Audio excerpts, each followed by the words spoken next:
Good morning, everybody. I'm Steve Rosen. I'm here in Lake Forest, California, just about 20 minutes away from Disneyland. And I am truly psyched and excited to sit here and talk to Ritchie Newton this morning.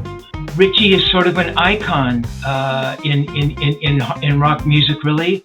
And maybe you don't quite know too much about him. You will after our discussion here.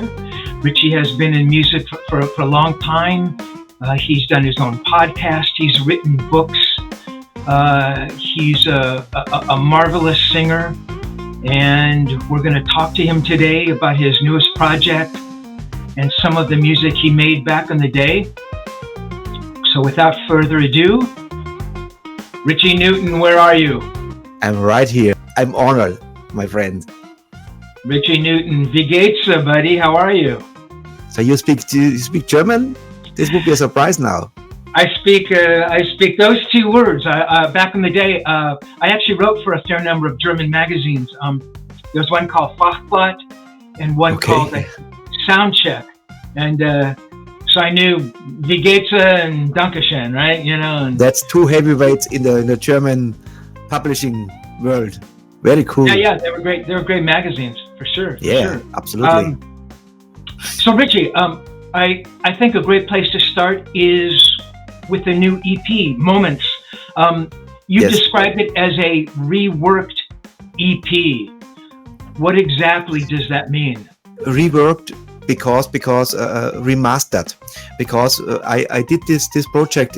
This was actually not called Moments. It was in 2019. I had a producer and composer. This was Oliver Zangel, because I was actually for years I was away from recording. I was a Elvis tribute artist and was constantly touring. But then, after so many years and thousands of shows, I had again the let's say I want to do another recordings, and so he was already well known in southern Germany. So I contacted him and asked if he would be happy to work with me on an album. And he said yes, I would, because he knew me, I knew him, but only never in person. So I said, but I have no songs. I need somebody write songs for me. He says, this is different from before. Before I was writing my songs by myself, like my new album. It's a different piece. But this one, so I said, so he said, yeah, what do you want? I want the 80s style rock, because I'm a nearly 60-year-old, so I like the 80s. I like the Bon Jovi. I'm more the when it comes to recording, I like more this like Journey, Bon Jovi, Toto. This style from the 80s. So and he composed the songs, and I loved it. I said, yeah, that's cool. So we did always one song, but we did 6 songs. Two songs was released already as a single. It was Born to Rock and Boogeyman with a label, and then Corona came and everything fell apart. So we didn't do something with this stuff. So then I released Falling and Flying High as singles, so independent by myself, And we had 1,200 viewers on YouTube, and then I signed a record contract with NRT-Records, and they said, Ritchie, we want, before we bring the album out, before we release the Higher Power album in December, we need something to feed the people, to make it, make a first step. Do you have some songs? I said, yeah, I have these songs I gave you from my past, but I have also songs from the project I did with Oliver Zangel. And so I did send them to the label. I said, okay, let's remaster them and release it. But actually, in June 29th was the first teaser released. So on August 2nd, the EP will be released worldwide. So you talk about being a kid of the 80s. It's funny, yes, man, because when I listened to the EP, man, I instantly kind of heard Journey kind of meets like a heavy Bryan Adams, maybe a little bit of Judas Priest in there.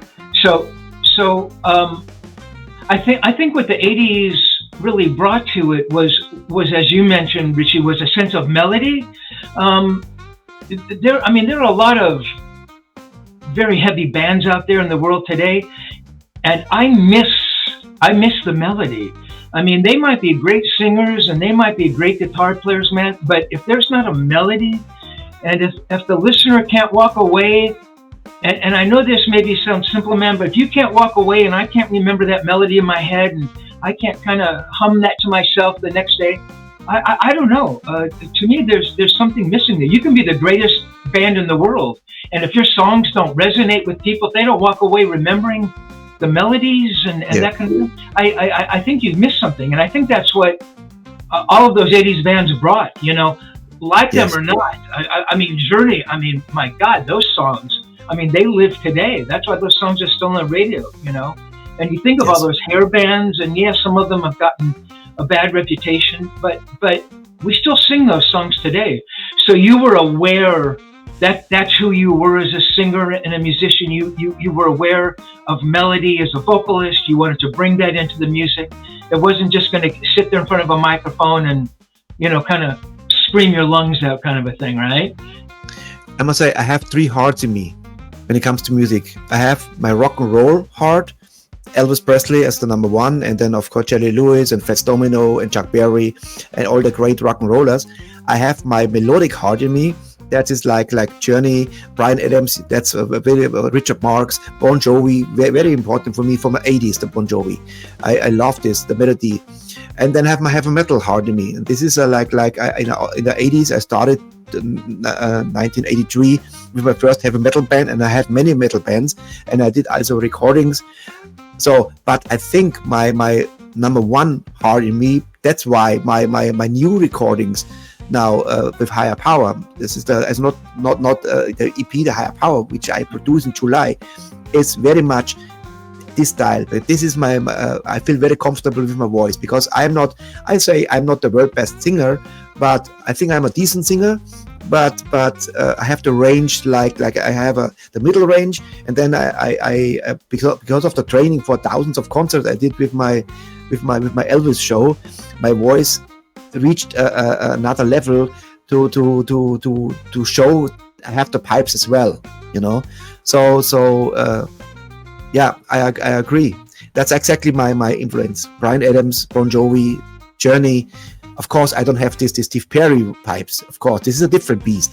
But I feel very comfortable in this Bon Jovi. When I, for example, when I go, my wife and I and our family, sometimes we go to karaoke. They always ask me to sing, and I always choose Richard Marx or Bryan Adams, and even Bon Jovi, Wanted Dead or Alive, for example.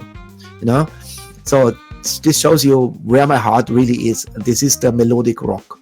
So, when you did the original songs, before the Moments EP, back in the day, so what goes through your head when you're sitting there, 2 minutes before you're gonna stand in front of the microphone and record a vocal? Obviously you've rehearsed the song, the song, some of the songs you've written, some were written for you, but what's that preparation like? If it's a big heavy rock song, is it finding that frame of mind? If it's a ballad, is it, channeling a Bryan Adams kind of a feeling? How do you sort of prepare for it? How do you prepare when the red light goes on? How do you get yourself ready?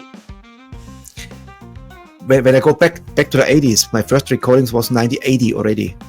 And so the very first time with 8-track, and then 24 tracks, and then 48 tracks, So I follow all the stuff, To be honest, the first recordings I did in the 80s and 90s, I wasn't so much lyric driven, because my English was so poor, so I couldn't express myself. When I moved to Thailand in 1997, I learned English. So from 2004, it was a completely different beast, because then I spoke English. I understood English, and I wrote English. I wrote my lyrics. That's my new album, Higher Power. There are some songs from the 80s, 90s, and 2004 from different albums, and you can hear clearly. And what I did now, preparation now, I revisit my lyrics again from the 80s, but they are good actually. So I had somebody who helped me, but now, and when it comes to the recording, I remember very well in the 80s, I was so nervous when the class wall was between me and the producer, and when they said, okay, and we're running, I had a saliva in my mouth. I had a watering mouth. It was like a strange, because it was new for me. This was and I was shaky. And then they always said, take it easy. My first producer, he was great. He took me by his hand because I was new. I was a newbie, green boy. So I was very excited, and then after many recordings, of course, you know how to handle the microphone, how you handle the voice, and now I feel much more comfortable. And now I said to my producer, because I'm just in 2 days now, we are 29th of June, so in 2 days I traveling to Indonesia, and I said to my producer there, my recording guy, take me by hand, but be strong. I need you to be badass to me. I want the best out of me, so no, have mercy with me. So, but now I'm much more comfortable and feel, because now I'm excited to have this chance again. That I'm a recording artist once again. This is like the last hooray. I call this for me in my last chapter of my life. Hopefully, this is my last hooray. That's why I want the best. Get the best musician around me, and because I need badass musician to be forced to be good. Absolutely. And I think a lot of singers look the other way. They want to be the singer, they're the front man, and they don't want the musicians getting in the way. But yeah, man, the only way that you ever get better is to surround yourself with people who are better than you are. So that's a great philosophy. When we come to the EP, it was only one guy. This was only Oliver Zangle, who did everything. He did the recording, he did the producing, the composing, the lyrics, the music. Everything was Oliver Zangle. That's why you hear a style in this is his style. Gotcha.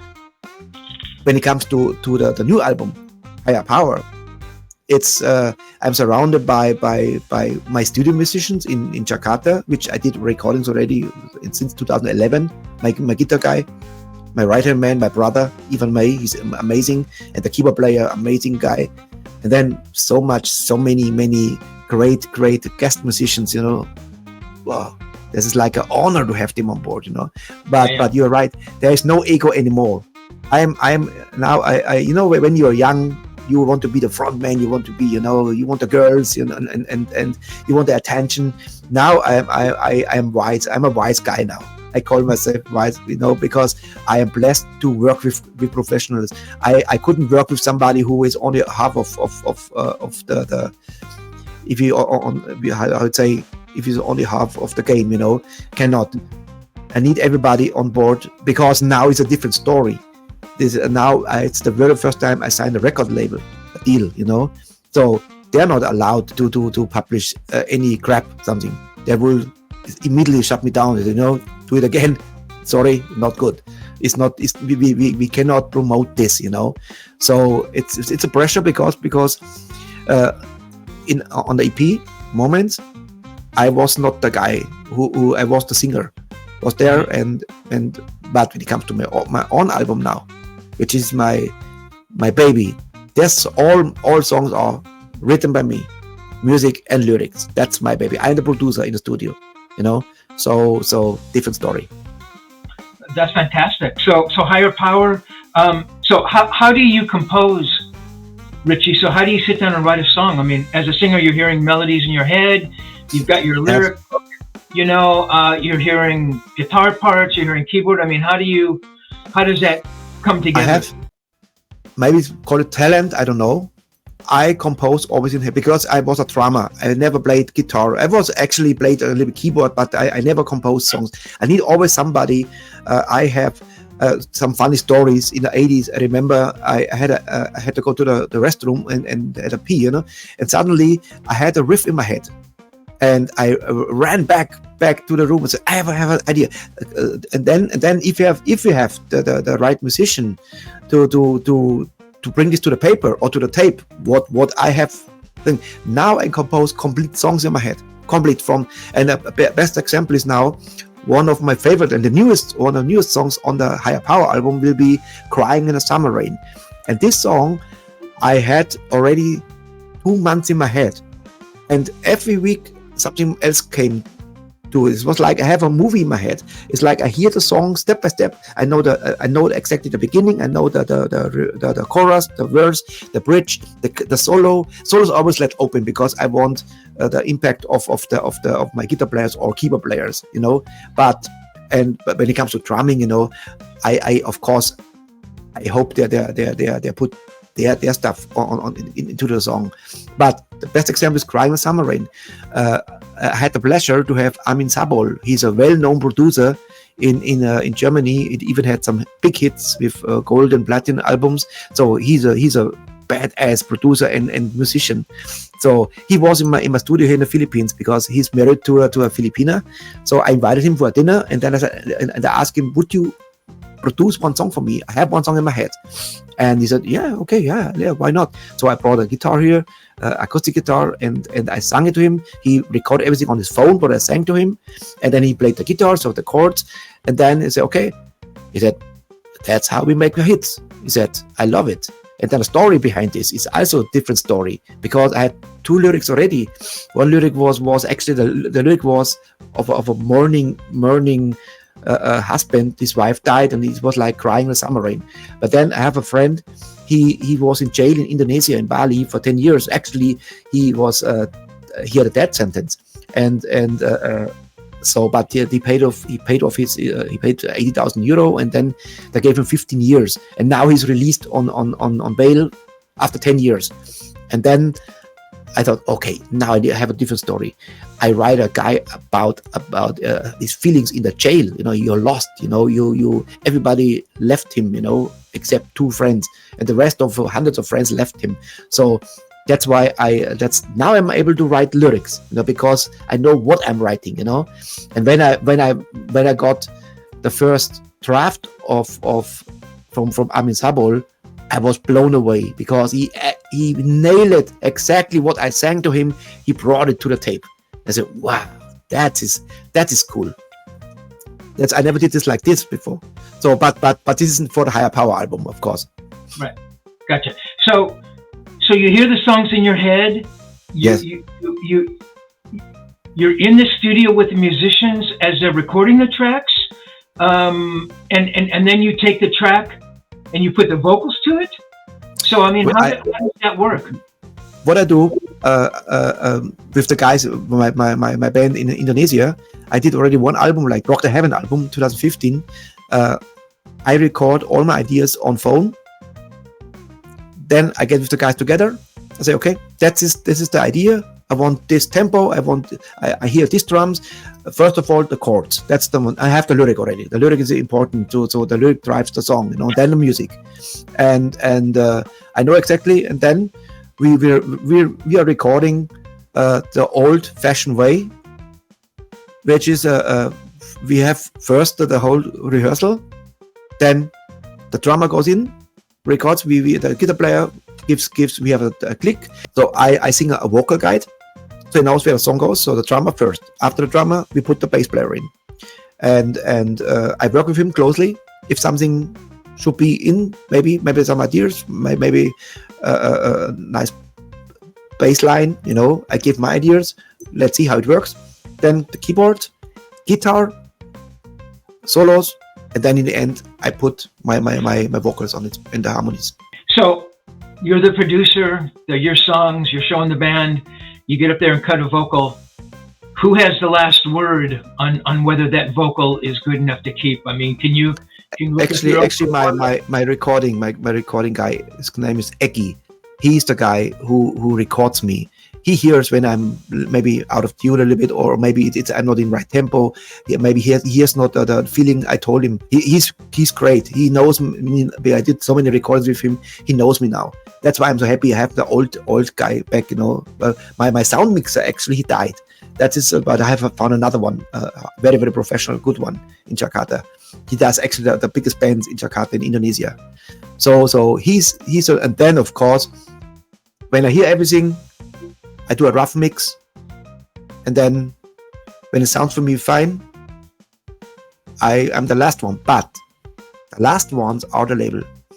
As soon when I think it's done, I send it immediately to the label, and Hannes, our A&R, and Philip, the boss of NRT-Records, they have the last word. If there's something missing, if there's something say, do it again, it has to be better, okay. If they're not hear it, if they say done, cool, okay, then goes to the mixing and mastering.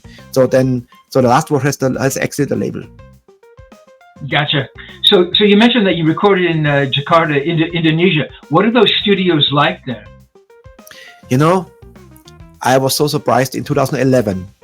By accident, actually, I was booked for a whole month in a hotel in a club, and my backup band was actually One Vision, called a band, and the guitar player was Ivan May, and I thought he's a fantastic guitar player. He plays a big range.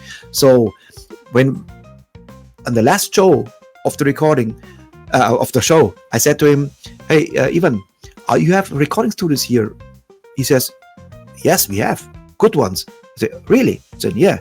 I said, "Could you have an idea? Could you play actually a Elvis Presley classic song in a Scorpion style, like Can I Falling in Love?" I said, "Yeah, of course. Of course we can do this." I said, "Okay, you know what? How much cost the studio?" This was actually not expensive. So I walked in and I'm blown away. What the hell? This is like Apple, and big mixing desk and 2 rooms, very very clean and good smell. It's not like you expect in a third world country.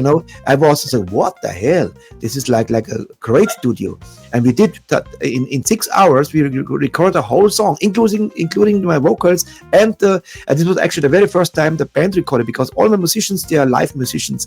They are working every day except Sunday, 6 days a week, every day, and this for years now.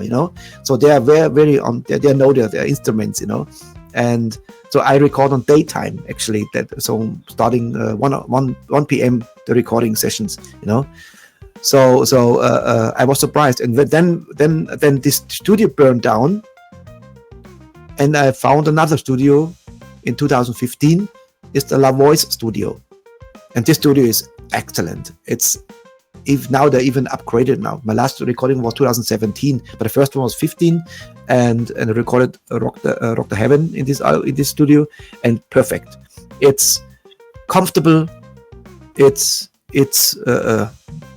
And what I love so much to work with Indonesian artists.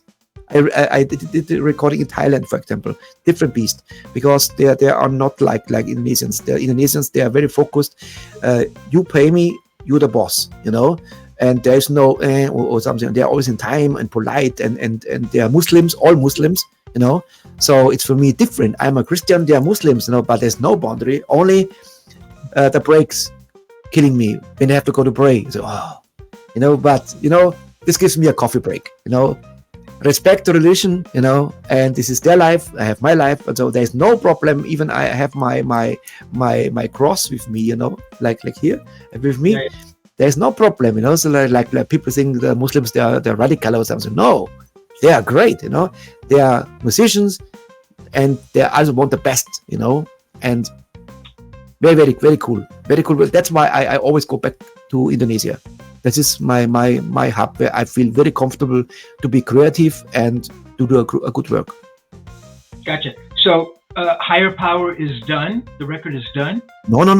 We are. I'm now. If when this interview is published, and I will publish maybe in August. So yes, then it's done. Hopefully.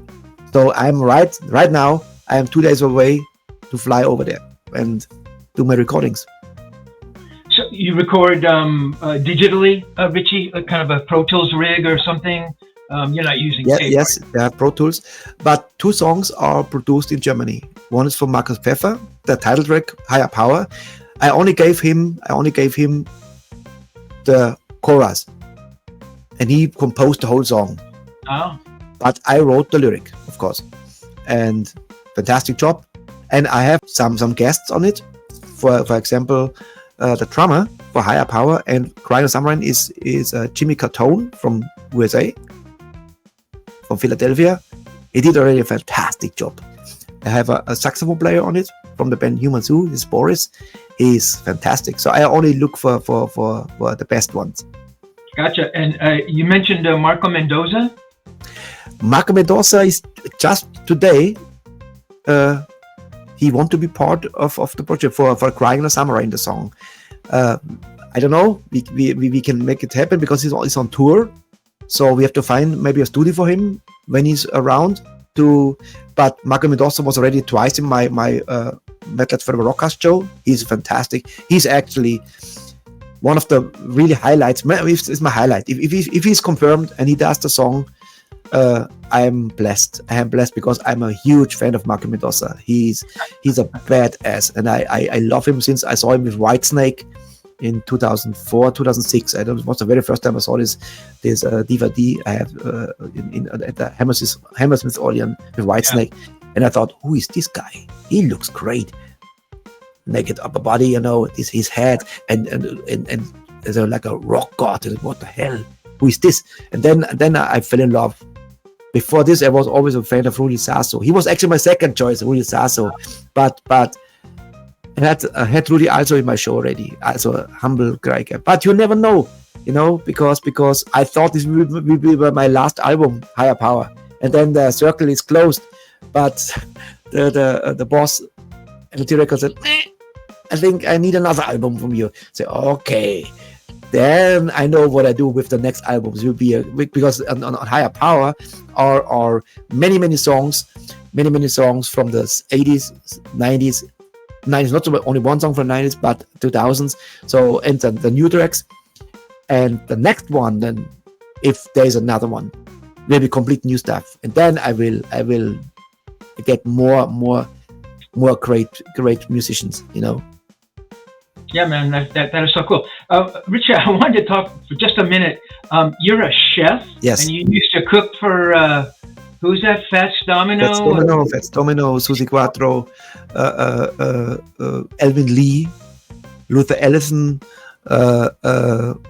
Tremolos, Lords, then a lot of German artists, Spider Murphy Gang, and then Austrian like Wolfgang Ambros, and so many famous people. This in the 90s. It was, this was like I still had my music, but I had my own restaurant, like a pub. And we had a summer break, and this actually I'm a gifted chef, but I hate this job actually, because I had to do something because when I was 15, my parents, I want to be a rock singer. I said, yeah, you can be a rock singer, but you have to do something. You learn first some. So I became a chef for 3 years, and later on I started this Ritchie's catering service for a couple of years, and I did quite well. But actually, the show with Elvin Lee and Luther Ellison was the last one because I had an accident, and I didn't get paid from the promoter. Good, there was a disagreement, but because I want more, because there's 2 bands and the crew, and so we had it was February, and we had on a highway accident, and our trailer crashed, and all my equipment was. I had to even pay my father drove, and he had to pay him for the damage because we had an accident. Yeah, so that's it. Out. I finished. I could have a great career but I was so pissed off because of this rip off, and then we had the accident and had this damage. So this was the last one. Elvin Lee was the last one, and Luther Ellison. Sad. And I also wanted to talk to you just for a minute, Ritchie, about Elvis. Doing the Elvis impersonation and doing all those gigs. I mean, I just think that's so amazing. Did you dress up like Elvis? Did you put on like Yes, you yes. did? But I tell you what, it's a so strange story. It's like everything started with me with Elvis in 1975. If I go back to the whole story about Elvis, 75 was for me the first magic moment. I had two magic moments when it comes to my music life.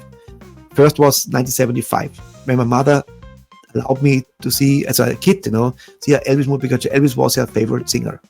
So, and I saw King Creole, which many says is the best movie of Elvis from '58, and I was fascinated by Elvis, the young Elvis, standing on the balcony singing Crawfish, and the look, the voice, and I became a huge Elvis fan. Still, I am still a huge Elvis fan, and so the next day, I said to my mother, I want a record from Elvis, and this was my very first vinyl. Actually, this was my introduction to music, and with Elvis opens then the big rock and roll world. Pat Domino, Jerry Lewis, Bill Haley. Bill Haley was actually never be my favorite, but of course I respect him with See You Later Alligator and Rock Around the Clock. Of course, cool. But Little Richard, Jerry Lewis, this badass Chuck Berry, badass rock and roller, and then I became a huge fan of rock and roll. And then in '78, I became a huge fan of AC/DC. AC/DC, Bon Scott was my hero, my second hero. Elvis died. Bon Scott was second hero. I even saw them live, and I touched Bon Scott for a quick second when he was with Angus Young on his shoulder in the audience, and I was a young fella, So I was, and then of course Bon Scott died. So also my second hero died, but I promised Bon I will be a rock singer. I follow your footsteps, and I became a rebel, a real rebel. I changed my hair as a young fella, bought all the AC/DC albums with Bon Scott, and this was a time when my mother really freaked out with me because I became tattooed and alcohol, and Bon Scott was my hero, my role model. And then I had nothing to do with Elvis for 16 years, nothing to do. But in 1995, I had a band called Georgia Mulligan, and we had the last song was actually like a medley, and I sang "Glory Hallelujah," which I gave a new name, "Glory Hallelujah," because I was in a big bike event, 40,000 people, and "Glory Hallelujah," right to live and live to right, and not the Elvis. And this was the closest to Elvis. And then now comes the story how I became an Elvis. I was a dying alcoholic in 96, 97. I was done. I was bloated, 190 kilo heavy, big beard, long hair, looking like a biker, So, and I was fucked up. So sorry, excuse my French. I was really, really fucked up. And one night in January 1997, I had a dream to be a Elvis with a white jumpsuit in front of an audience. So I woke up with my hangover, like always had hangover, did a shower, and still thinking what I dreamt about is Elvis, why so intensive dream. And then after the shower, I watched TV. It was a French program, I remember. And suddenly I saw a movie about the original Elvis tailor, Bill Billio, who produced jumpsuits for impersonators. And that was for me, now this is a sign for me. Maybe it was a sign, because normally my first walk in the morning was to the grocery store and bought my bottle of liquor. I needed this already. I needed a bottle with liquor, clear with. I was alcoholic, so but I cut this. I went straight to my grandmother and told her about my dreams. And I said, I have to go to America. I have to fly to Memphis to get a jumpsuit. If you compare how I look, like the beard and long hair, and she said, if this is your dream, I help you. And she gave me 2,000 Deutsche Marks. Go there, make it happen. Amazing, So, and I was driven. I said, oh, and so the next step, I went to the travel agency to buy a ticket, and outside the travel agency, I met my friend Amin, And he always told me about Thailand, the girls, and this is rock and roll, this is cool. This was in the 90s, was amazing, But I hated the idea because my real story, my life, is that I'm a half American. Because my father was American, he was based in Germany, did his service, and I found out this in the 80s. And later on, I heard that he was shot down in Vietnam. So he was a helicopter pilot, and so I was always against Asia. I hated this, because of this, maybe, So I don't want Japanese, China's, Thailand. I hated all this stuff. Who knew that later on I will live in Asia? This is crazy. So, and he saw me. He said, Ritchie, what are you doing? I said, I buy a ticket. I fly to Memphis. What do you do there? So I get a Elvis jumpsuit. Huh? He said, look at me like I'm crazy. I say, how much money do you have? I said, I have 2,000 Deutschmarks. He said, this is not enough. The flight. You think they're cheap, these jumpsuits? They cost thousands of dollars. And fair enough, I checked, and the flight only alone was over 1,000 Deutschmarks at this time, in the 90s. And it's not direct flight to Memphis. You have to fly to Atlanta, Memphis. This time, maybe today is different, but this time was so. And I thought, okay, he's right. I it's not enough money, but I have to live off the hotel, So he said, Ritchie, come to my house today because I have a girlfriend from Thailand, and she's leaving tomorrow. She cooks today a nice Thai dish, and bring a picture of this jumpsuit. Maybe she can help. Fair enough. I brought a picture, a copy of the powder blue jumpsuit of Elvis from '72, and that was actually the very first time I saw a beautiful Thai woman, and because in this time was not multi-culti in my hometown in Bavaria, it's a different time, So she left. A couple of months later, she gave a call, made a call, and said, hey, I found a tailor in Thailand. He do it for 300 Deutschmarks, the jumpsuit, in Bangkok, in the Khao San Road, opposite the Hello Bar. Okay, so I booked my flight to Thailand on the April 12th, 1997, and knew about 20 words. And then I arrived there, didn't get the jumpsuit. I couldn't find a tailor. I couldn't get in touch with Jerry, the name of the girl. So I was already pissed off because this was the reason why I flew to Thailand. So I had even a fist fight in a bar on this night because somebody always begged me about, it was a strange start for me. And then the next day I tried again to every tailor. There must be one tailor to agree to do this for 300 Deutschmarks. No. So I passed a travel agency and I saw a poster, go to Paradise, Koh Samui, Thailand, and I booked a ticket. And so this is a long story actually. In 99 then, finally I fulfilled the dream. And I had my first Elvis show. I could not call myself impersonator. I call myself tribute artist. So I got my first jumpsuit, and then I started a career in 99. And in 2000, I was already big in TV. And so and through the years, I became, it was a time I was the best paid entertainer in Thailand, foreigner. Because I was booked everywhere, Hilton, Sheraton, Grand Hyatt, all the big hotels, and I had a big career actually. That's amazing. Amazing story. All written in my book, in my first book, because unbelievable. If you and it was a humble beginning. I lived really from hand to mouth. And from year to year, my salary get bigger and bigger and bigger. I drew more people in. Especially in Phuket. I had a fixed place in Patong Beach at the Banana Bar, and this was at every Friday up to 500 people came from England, from America, from Australia. Every year more because they loved it, because I was not the typical Elvis there you see this they make a Mickey out sometimes out of Elvis or look like fake sideburns, and I had the real sideburns, I had the real jumpsuit, and I never tried to be a copy. I have always my own style because I was a rock singer, and that's why Elvis never did so. Everybody, let me see your hand. Everybody, clap your hands. So I was like a rock singer in Elvis, and then I had something very special, which even Las Vegas Elvis, the famous ones, said to me, there's only one guy who can do this. This is Ritchie Newton. He has something. He's in 10 seconds. He became a rock singer in the Elvis show. This was always the encore. Normally, Elvis has left the building. Boom. And then people screaming, one more. And I said, you want more? Yeah, you want more? Yeah, you want fucking more? Yeah. Okay, press the button. And then I played Rockin' Over the World from Status Quo. And I had my hair, long hair in a ponytail.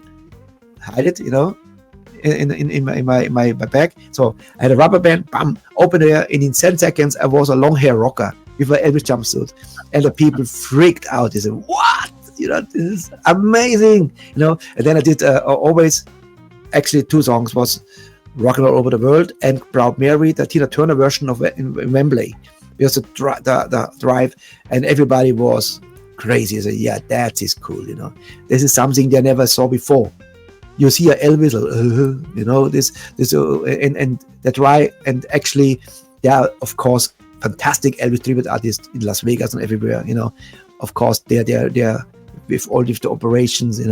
But I never liked this. Actually, I want to be myself, and of course, I'm a recording artist. So after I did 2,800 shows, I said, enough is enough.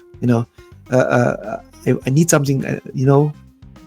I still have something in the pipeline for me as a recording artist. Sorry for the long story. Yeah, no, it's an amazing story. Ritchie, do you want to hear my Elvis story real quick? You have an Elvis story? I have an Elvis story. Oh man, let me know. So it's 1974. Elvis is playing at the Inglewood Forum. The Inglewood Forum in California. In Inglewood, California, is where the Los Angeles Lakers, the professional basketball team here played. This is like, I think it was 18,000. He had sold it out for 2 nights. This is 1974. 1974, the first Bad Company record comes out. Yes. I was a huge Paul Rodgers fan from Free. Right, and Simon Kirk and Boz from King Crimson. I mean, I knew before I even heard the band. I go, this band is going to be amazing. To make a long story short, I met the band. I interviewed them. My first story for Rolling Stone. Interviewed all the 4 guys. Mick Ralphs up at the Continental Hyatt House, which is like a famous rock and roll hotel on the Sunset Strip. They called it the Riot House, because all the English bands would come over and they would stay there and they would trash the hotel rooms. True stories, The Who and Zeppelin. And so it became known as the Continental Riot House. So I interviewed the band. I knew that Paul Rodgers was a massive Elvis fan. He loved Elvis Presley. I get done with the interview. We had a great conversation. I thought, and I had 2 tickets. I thought, I'm going to ask Paul Rodgers if he wants to go with me to see Elvis Presley at the Forum. I asked him, he freaked out. He goes, oh my God, yes, I'd love to go. I go back home after the interview. I come back. I live very close to the hotel. I had this English car. It was called a Triumph Herald. It was a very unpopular model of Triumph that they imported to the States. It was a really ugly car, but it was beautiful in its way. Nobody knew what the car was. I drive up and he gets out. He comes out from the lobby and he looks at it. He goes, oh, it's a Triumph Herald. What a great car. Only he would know that because he was an Englishman. So we get in the car. We drive to the Forum, which is about 45 minutes away from the hotel in Hollywood. We go to the seats, which were good seats. They weren't great, but they were good. The second Elvis comes out on the stage, Paul Rodgers is standing up. He is like you would have been seeing Elvis. It was like I would have been seeing Paul Rodgers with Free. I mean, he could not believe what he was saying.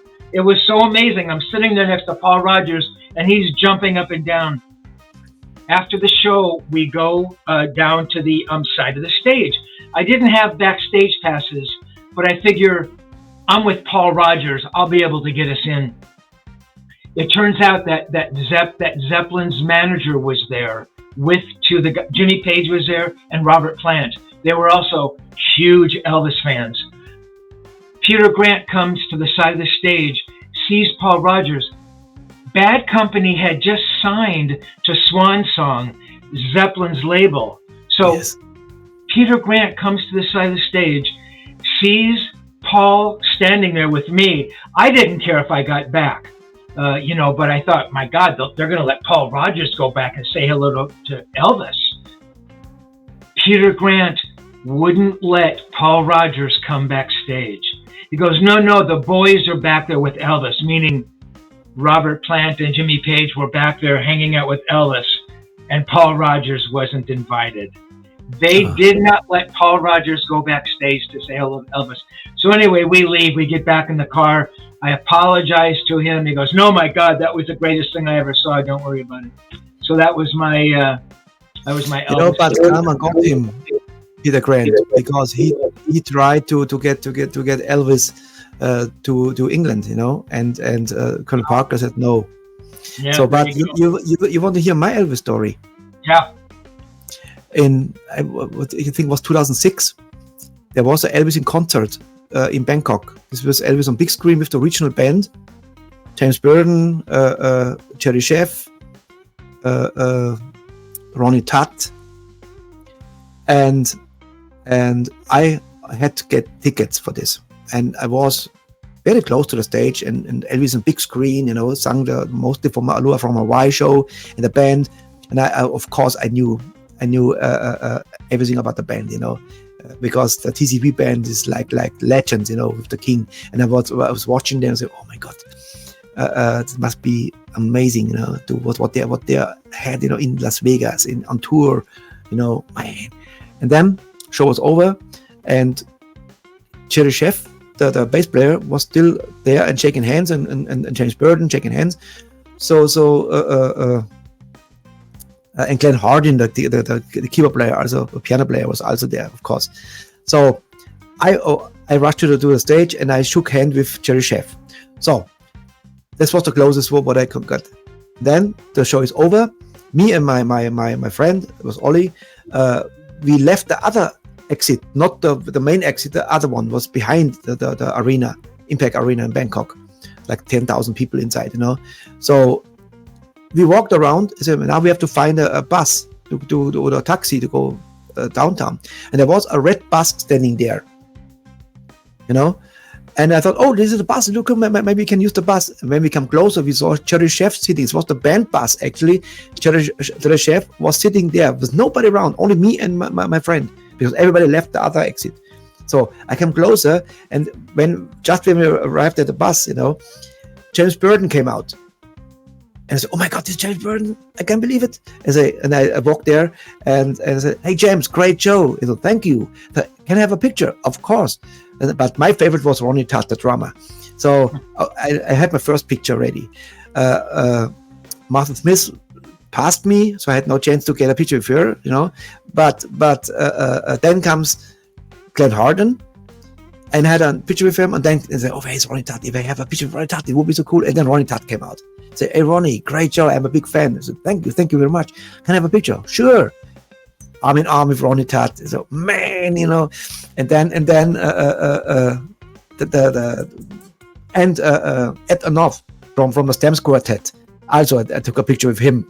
All the original singers, and the guys from Elvis. Wow, this was like the night of the nights, So then we found a taxi, and when we were on a highway, the bus passed us, and I waved, and James Burton and Glenn Hardin waved back, and said, man, look at this, that's the guys, And for me, this is my Elvis story. And another Elvis story, my first book, Rock Sau. I have a friend, and he travels. He's an engineer, he fixes printing machines professionally, and he visited Graceland, placed my book on a grave, Elvis' grave, and have the picture, and you can't get closer to Elvis like this now. Now my book is right on the grave.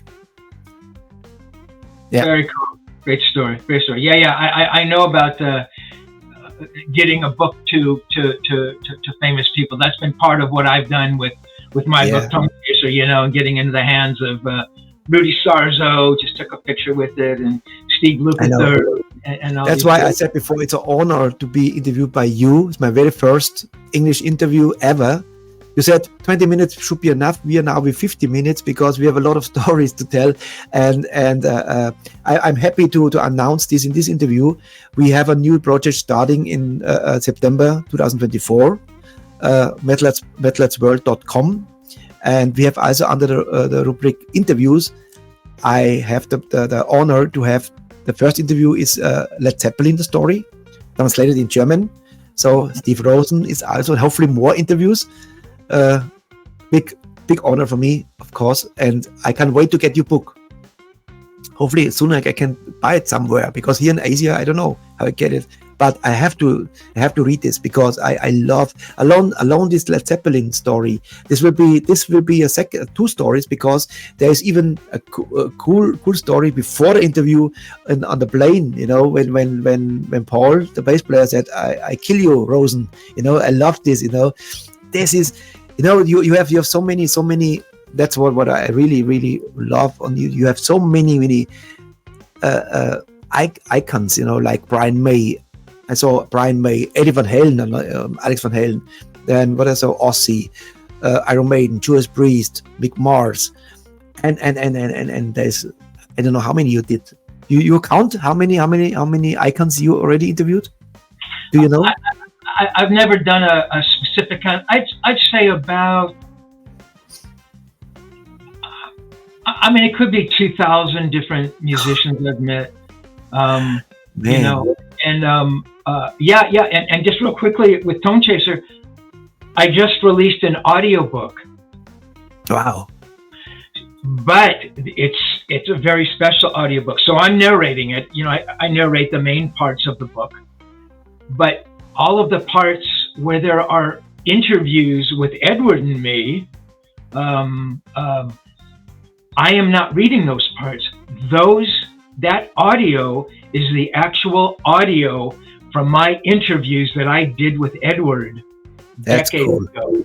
So you're now hearing all of this archival audio, and there are parts where he's noodling with guitars, and it's amazing. It's like 30 hours long. So wow, that's amazing. I heard the interview you with Alex Van Halen. It was 4 hours. Yeah. And it's how you get this iconic.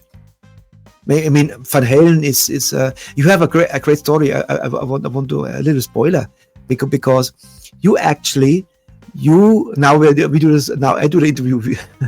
You actually was there in Pasadena when before they signed the first contract, right? I was never in Pasadena. I never saw. Excuse me. I never saw those early, like they used to play like these backyard parties and things in Pasadena. But I did meet Edward in 1977. They had just been signed, but no one had heard the record or anything. I knew about Van Halen before then, but I was never part of the Pasadena thing where he grew up. But when I met him, it was 8 months before the record would come out. So he was still relatively unknown. What I love is that you actually thought it's not so special, and then everybody was, you hear the new guy Eddie Van Halen, and then later on when the album came out and you listened again, you said, yes, now I get it, right? It was like this. Right. No, that's exactly right. Yeah, I remember receiving the first Van Halen record in the mail from Warner Brothers. As a rock journalist, you know, I was on all these mailing lists from labels. So that month's their shipment in February 1978 was the Van Halen record. I think it was a record by a band called the Ruddles. They were like a takeoff on the Beatles. I think there was a Little Feat record in there, and there was this Van Halen record. And I go, oh yeah, there's that guy that I met, you know, back at the Whiskey, you know, and the 4 pictures on the cover. And I put it on, and thinking this is going to be the greatest guitar playing I've ever heard, because I heard so much about him. And it was okay. It wasn't great, you know. I thought it sounded kind of like Deep Purple to me, you know. But Deep Purple did that stuff better. And then I thought I better go back and listen because everybody else in the world thinks this is the greatest guitar player they've ever heard. So I went back the next day and sat down and listened to each song very carefully. And that's when I realized, oh my God, this guy, he's the new king. You know, he was the game changer. It's like everybody says the drummer in the 70s was Bonzo. Everybody says he was the best one, you know. Yeah. And of course Eddie Van Halen was a game changer for so many guitar players. I hear it so many times. Yeah, absolutely. You know, and you talk about the Van Halen interview.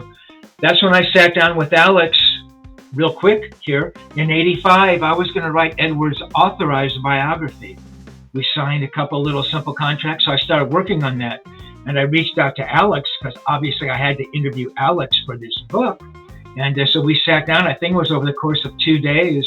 And we just kept talking. And people hear those interviews now. You know, I have them up on my YouTube channel.